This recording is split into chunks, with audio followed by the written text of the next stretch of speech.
você precisa ter como prioridade ter uma comunhão com Deus, porque quando nós temos uma comunhão com Deus, a unção de Deus ela vem, e a unção de Deus ela vem para preparar você para o propósito de Deus, e a unção ela faz a divisão, ela separará aquilo do que é daquilo que parece ser, porque a unção de Deus ela faz a diferença. A unção de Deus faz a diferença na nossa vida. Mas tem pessoas que conhecem muito a letra, tem pessoas que sabem tudo da Bíblia, conhecem tudo da Bíblia, mas porém não tem um relacionamento com o Deus da Bíblia, não tem uma comunhão com o Deus da Bíblia, e nós precisamos dia após dia ter uma comunhão com Deus da Bíblia, porque se a gente buscar apenas o conhecimento, apenas a letra,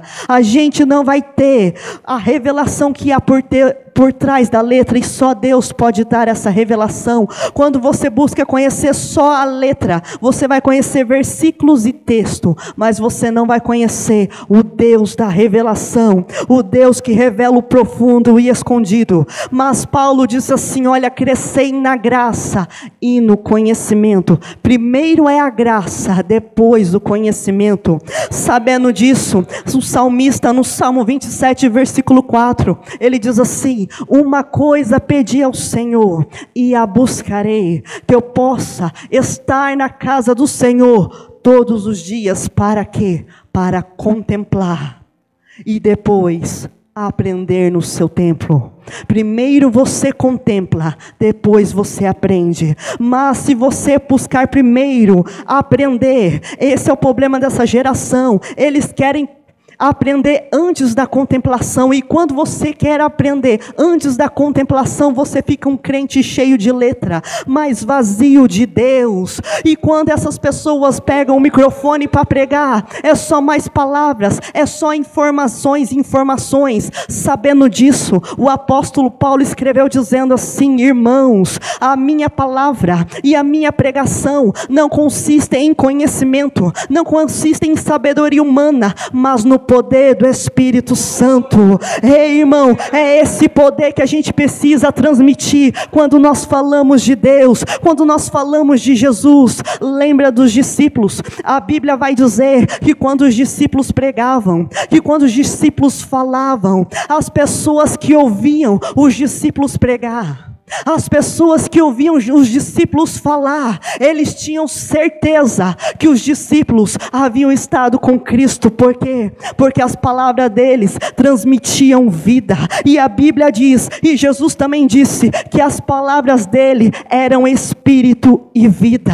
É isso que nós precisamos transmitir, irmãos, através das nossas palavras, através da nossa vida, espírito e vida. Então, irmão, seja um ministro de vida. Aonde você estiver, aonde você passar, transmita a vida de Cristo através da sua. Seja um ministro de vida, seja um homem que transmita vida, seja uma mulher que transmita vida. Então, irmãos, busque a graça, e quando você buscar a graça, você encontrará o conhecimento de Deus. Mas primeiro a graça. Mas não busque só o conhecimento, não busque só a letra, porque a Bíblia diz que a letra mata, mas o Espírito vivifica, o Espírito edifica. Sabe, irmãos, o que as pessoas precisam ver em nós? As pessoas precisam ver o Espírito Santo em nós, as pessoas precisam ver Cristo em nós, porque, irmão, nós precisamos ser a imagem e a semelhança de Cristo na terra. Nós precisamos, irmãos, manifestar a vida de Deus, nós precisamos manifestar a vida de Cristo em nós. E um versículo que eu acho muito interessante na Bíblia, que é no Salmo 34, no verso 5, que diz assim: e olharam para ele. Para quem? Para Jesus. e olharam para Jesus e ficaram iluminados, e os seus rostos não ficaram confundidos. Irmãos, as pessoas olharam para Jesus e eles viam o Espírito, a vida fluindo através de Jesus. Um exemplo disso, a Bíblia vai dizer que certa feita Jesus passa e ele vê um homem cobrando impostos. Então Jesus se aproxima dele, olha nos olhos dele e diz assim: segue-me. E a Bíblia diz que o homem parou tudo o que estava fazendo e se levantou para seguir a Jesus. Mas eu imagino as pessoas que estavam do lado dele, olhando para ele, e diz assim: mas espera aí, você vai seguir este homem? Vou. Mas você conhece ele? Não. Então por que você vai seguir ele? Então imagino ele dizendo assim: eu não sei, mas quando ele olhou para mim e ele disse segue-me, alguma coisa mexeu aqui dentro. Quando ele olhou para mim, eu não sei explicar o porquê, quando ele olhou para mim, alguma coisa mexeu aqui dentro. Eu não sei, mas eu preciso seguir ele, eu preciso seguir este homem, eu preciso seguir ele. Era por isso, irmãos, que multidões e multidões eles seguiam a Jesus. Era por isso que multidões, irmãos, se aproximavam de Jesus, porque quando eles olhavam para Jesus, eles viam a vida de Deus fluindo através dele. Eles viam, irmão, o poder do Espírito Santo. E é isso que nós precisamos manifestar, irmãos, o poder do Espírito Santo. Irmãos, não é de mais estudos maçantes de Deus que a gente precisa. Nós precisamos de homens e mulheres cheios do Espírito Santo.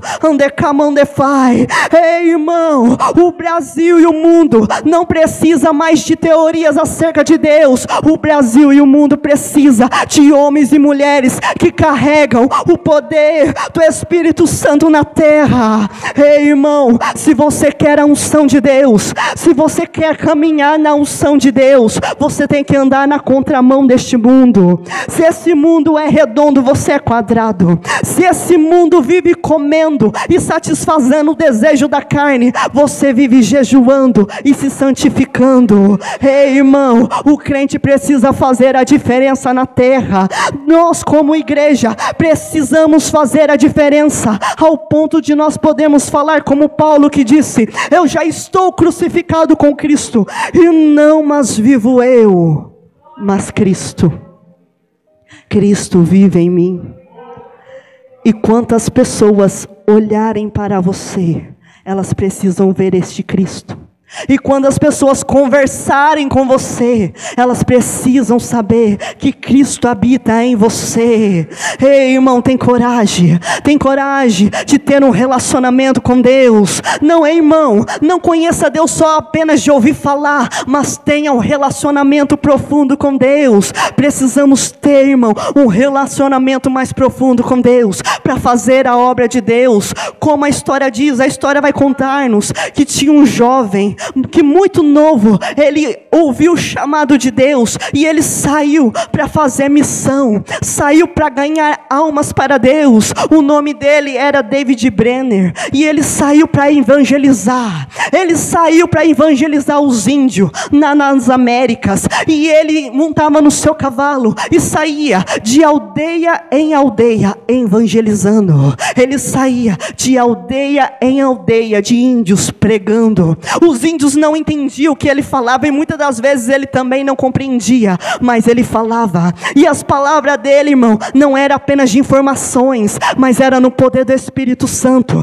Tanto que quando ele falava, tinha índio que era tocado, tinha índio que era curado, tinha um índio que era liberto. E a história vai dizer que esse jovem orava 8 horas por dia, e quando ele pegava e começava a pregar, o Espírito Santo começava começava a se mover naquele lugar. Ei, irmão, é isso que nós precisamos fazer, ter uma comunhão tão grande com Deus, que quando a gente abrir a boca para falar, é o Espírito Santo que falará através de nós. E esse jovem, irmão, ele orava, ele buscava Deus, e mesmo muito jovem, ele pegou uma doença muito terrível, ele pegou tuberculose, e a história vai dizer que no final da vida dele, com apenas 29 anos de idade, ele lá no meio da selva, evangelizando os índios, a história diz que era um inverno muito rigoroso, e ele não parava de orar, mesmo em meio a um inverno, mesmo no meio do frio, ele orava,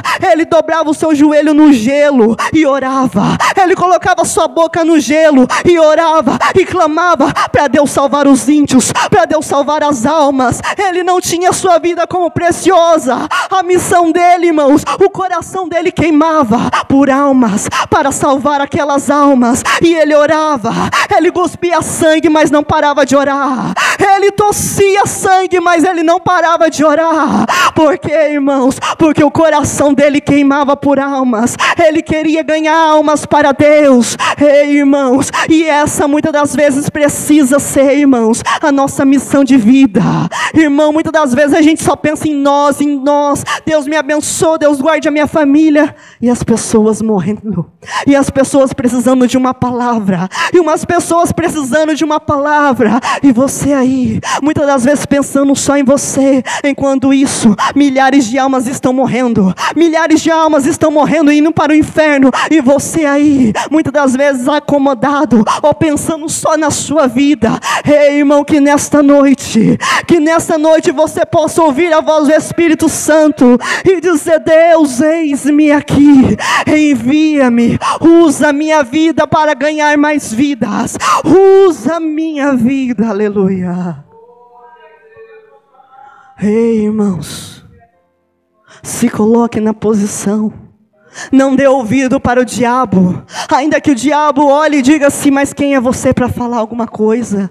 Você não tem capacidade. Ei, Deus não precisa de capacidade humana, Deus precisa de um coração aberto. Não dê ouvido para o diabo dizendo que você não consegue, que você nunca vai conseguir, que você não é ninguém. Não dê ouvido para o diabo, porque a última palavra na nossa vida, irmão, não vem do diabo. A última palavra nas nossas vidas vem de Deus, vem de Deus. Quer ver um exemplo na Bíblia? A Bíblia vai dizer que certa feita o diabo chegou para Daniel dentro da cova dos leões, e o diabo, como acusador que ele é, foi logo acusando, dizendo: ó, Daniel, viu? Quem mandou você ficar orando? Quem mandou você ser tão fiel a Deus? Agora, Daniel, você vai virar comida de leões. Daniel, acabou, esse é o seu fim. Mas eu imagino Deus lá do céu olhando, dizendo: não, diabo, é engano seu, esse não é o fim de Daniel, é apenas o começo, porque a história dele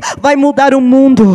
Mas o diabo não desiste, o diabo chega para Jonas, e Jonas, irmãos, está dentro da barriga do peixe, e o diabo começa a acusar Jonas, dizendo: viu, Jonas, quem mandou você não obedecer a Deus? Quem mandou, Jonas, você fugir do seu chamado, fugir do propósito de Deus? Agora, Jonas, acabou, você vai morrer aí. E Deus lá do céu olhando, dizendo: não, esse não é o fim de Jonas, é apenas o começo, porque a cidade de Nínive ainda será salva através da vida dele. Mas o diabo não desiste fácil. Imagina o diabo chegando para João, e João está sozinho, exilado na ilha de Patmos, e o diabo chega para acusar João, dizendo: olha, João, Deus não está te vendo, você está sozinho aí, Deus não está te escutando, acabou, João, este é o seu fim. E Deus olhando e dizendo: não, esse não é o fim do meu servo João,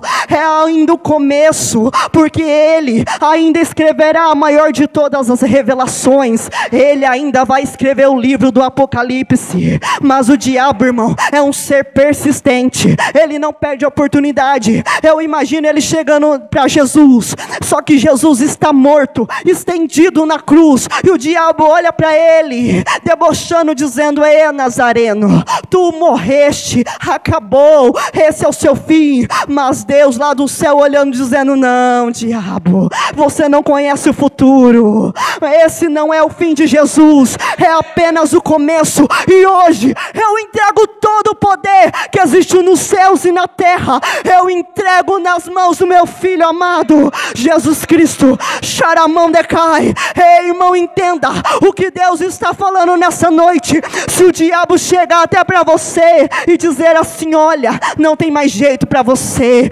desista, não tem mais jeito para sua casa, ei, pare, não tem mais jeito para os seus filhos, ei, não tem mais jeito para a sua saúde, não tem mais jeito para o seu ministério, é melhor parar com tudo, é melhor desistir, é melhor abandonar tudo. Ei, irmão, entenda uma coisa: a última palavra não vem do diabo, a última palavra na minha e na sua vida vem de Deus. A última palavra nas nossas vidas vem do Deus eterno e soberano.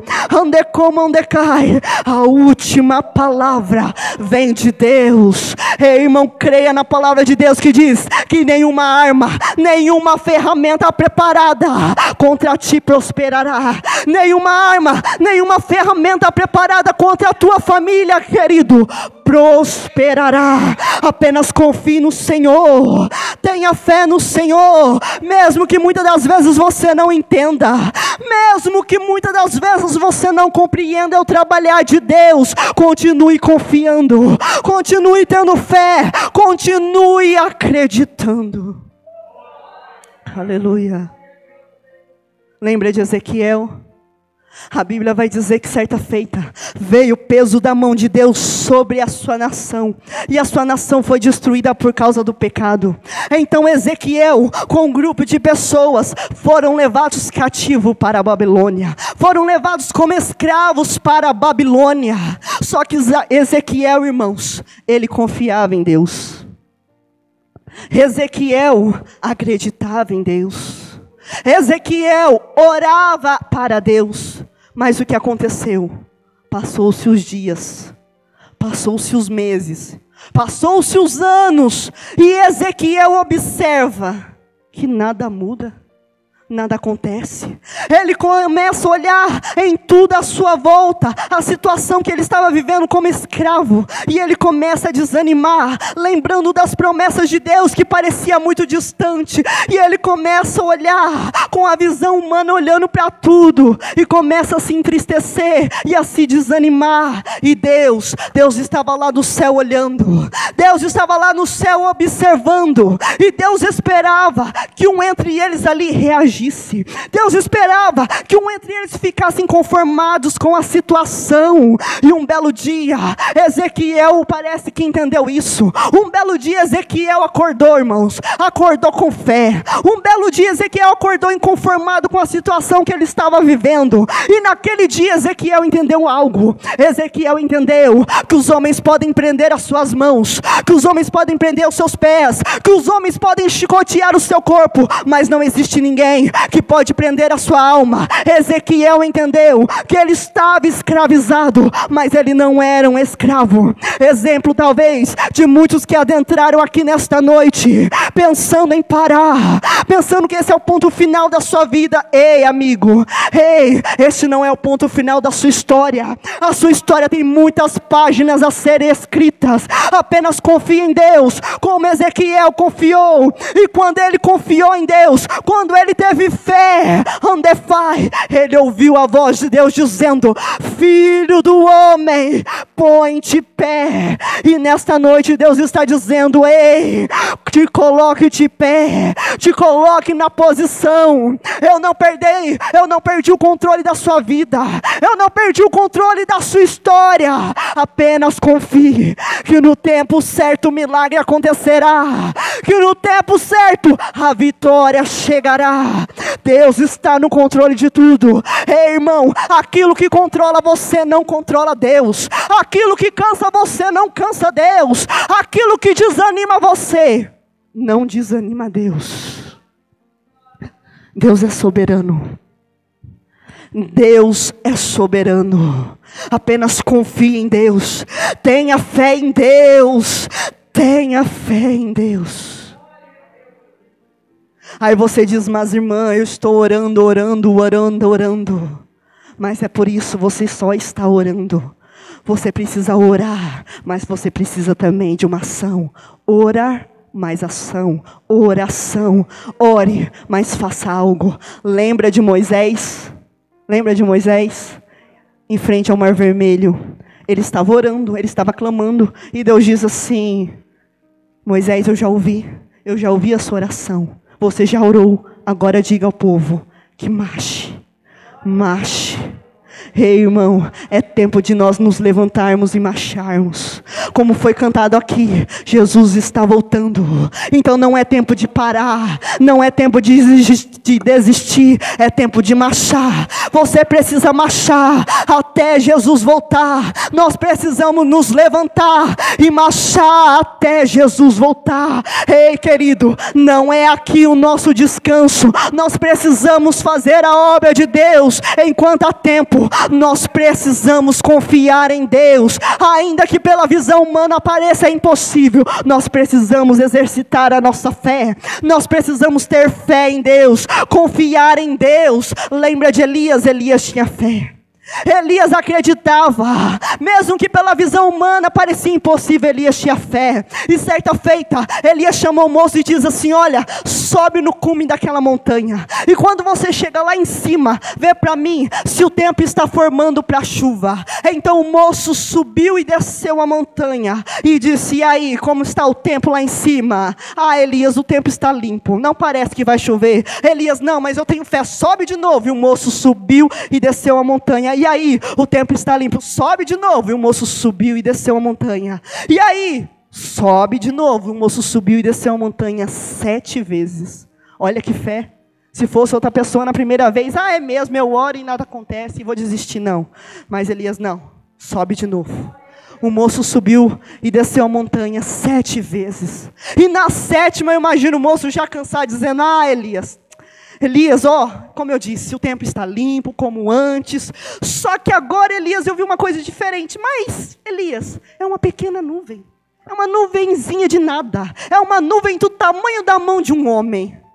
Elias olha para ele e diz, é? Ele diz, sim. Então se prepare, porque vai chover.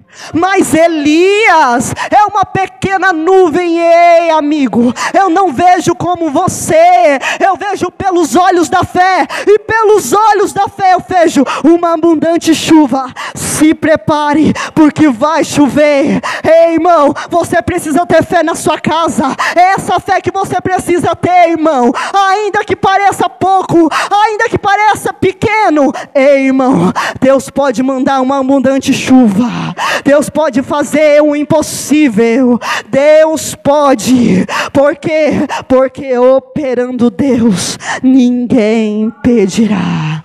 Ninguém impedirá. Ei, irmão, você tem essa fé? Você acredita? Ei, irmão, entenda uma coisa. Deus não reúne o seu povo em vão. Deus não reúne. Deus está aqui. Deus está neste lugar. Por quê? Porque Ele disse na sua palavra que estaria. Deus disse, onde estiverem 2 ou 3 reunidos em meu nome. Quantos estão aqui em nome de Jesus? Então Deus está aqui. Ele está aqui. Ele é o mesmo ontem, hoje e eternamente. O mesmo Deus que curou, Ele ainda cura. O mesmo Deus que fez milagres, Ele ainda faz milagre. Ei, irmão, muitas das vezes para o milagre chegar na sua vida, só precisa de você perseverar um pouco mais, orar um pouco mais, clamar um pouco mais, lutar um pouco mais. Lembra de Jacó? Jacó precisava de um milagre, e ele não ficou assim, Deus, eu preciso de um milagre. Deus, por favor, me conceda esse milagre. Não. Jacó não só orou, a Bíblia diz que Jacó lutou a noite inteira com o anjo. Jacó lutou a noite inteira. Por quê? Porque ele queria um milagre. milagre. Ele poderia ter desistido, poderia, mas ele perseverou. Esse é o segredo, irmão, para você alcançar aquilo que você precisa, para o milagre chegar na sua vida, é perseverança. Ele perseverou a noite inteira ali, lutando com o anjo, lutando até alcançar o seu milagre. E se nessa noite você persistir, e se nessa noite você lutar e dizer: Deus, eu não saio daqui sem ouvir a tua voz. Deus, eu não saio daqui sem o Senhor me tocar, sem o Senhor me curar, sem o Senhor transformar a vida da minha família, transformar a minha vida, irmãos. É essa noite, irmão, a vida é feita de oportunidades, e essa é a sua oportunidade. Então comece a clamar a Deus, comece a falar com Deus, dizendo: Deus, eu preciso de ti. Deus, eu preciso de um milagre na minha vida. Deus, eu quero mais de ti. Ei, irmão, tudo é possível aquele que tem fé. Tudo é possível aquele que crê. Você crê? Você crê? Tudo é possível.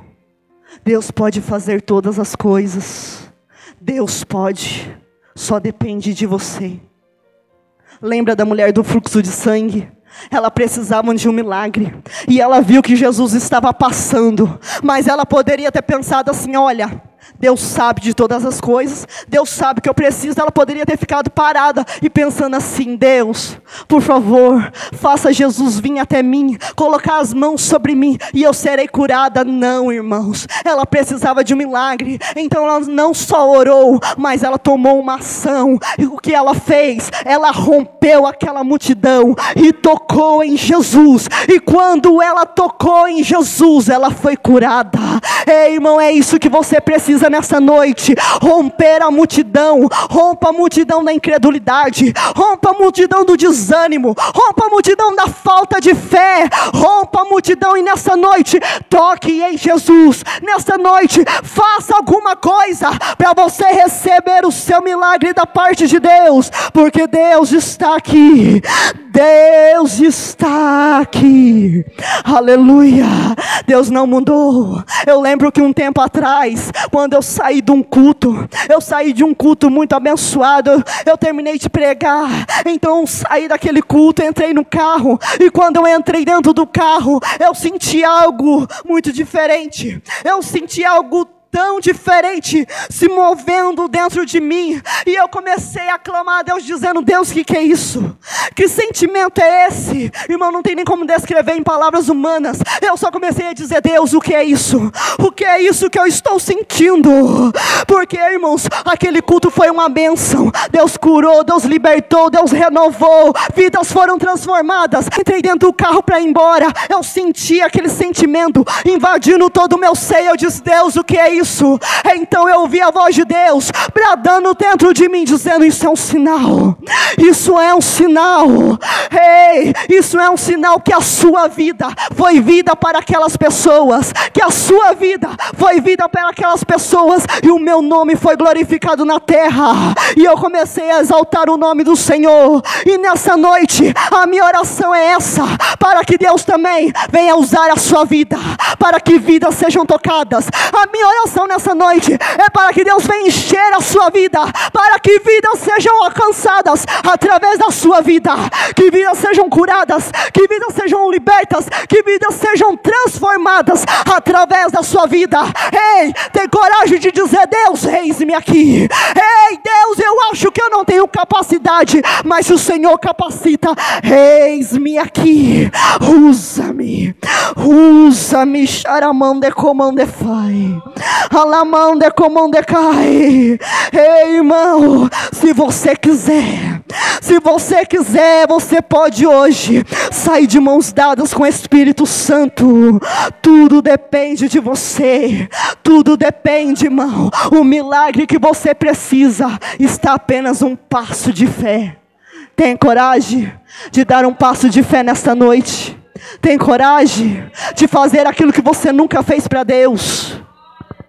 Ei, se você ficar me olhando, você vai continuar só me olhando. Mas nós não viemos aqui, irmãos, para ficar assistindo culto. Nós viemos para prestar culto. Nós viemos aqui para adorar o Rei dos Reis e Senhor dos Senhores. Então, irmão, abre a boca para adorar. Abre a boca para glorificar. Enquanto você adora, Deus está pelejando por você. Enquanto você adora, Deus manda os anjos pelejar. Deus manda os anjos guerrear em favor da sua família, em favor da sua casa. Então não perca a oportunidade. Vai adorando, vai exaltando, vai glorificando a Deus.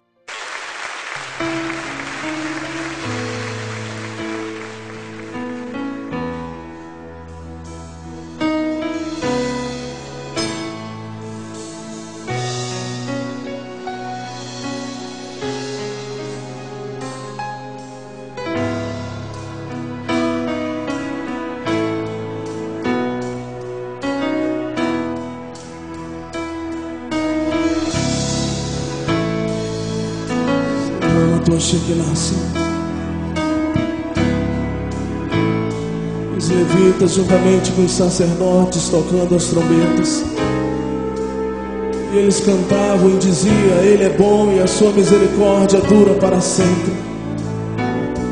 E sucedeu que a casa do Senhor se encheu de fumaça, se encheu da Shekinah de Deus. Oh Deus, faz de novo, Senhor, nos nossos dias. Enche as nossas casas, enche as nossas igrejas com a tua glória, Deus.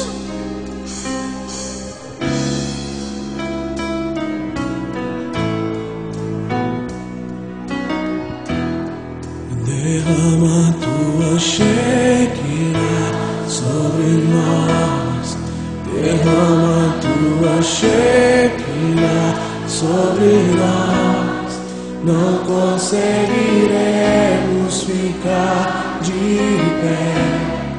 Amanhã sua glória sobre nós. Derrama tua Shekinah sobre nós. Derrama tua Shekinah sobre nós. Não conseguiremos ficar de pé. Amanhã sua glória sobre nós. Derrama tua Shekinah.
Derrama tua Shekinah sobre nós. Não conseguiremos ficar de pé.